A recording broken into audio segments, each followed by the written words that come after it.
हास्य अभिनेता जगदीप यांचा 29 मार्च हा जन्मदिवस। अफलातून हास्य अभिनयाचं टायमिंग असणारा हा अभिनेता शोलेमधल्या सुरमा भोपाली या भूमिकेमुळे प्रचंड प्रसिद्धीला आला। त्यानंतर त्यांनी सुरमा भोपाली नावाचा चित्रपटही निर्मित केला।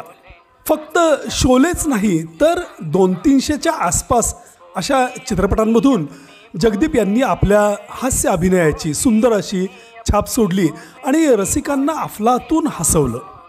असं सांगितलं जातं की त्यांच्या आईनं अनाथाश्रमामध्ये काम करून त्यांना लहानाचं मोठं केलं आणि रस्त्यावरती चक्क पेन कंगवे विकत जगदीप हे मोठे झाले आणि अचानक एका चित्रपटामध्ये फक्त 3 रुपये एवढ्या मेहनताण्यावर ते अभिनय करण्यासाठी आले आणि तिथून मग चक्क हास्य सुपरस्टार बनले।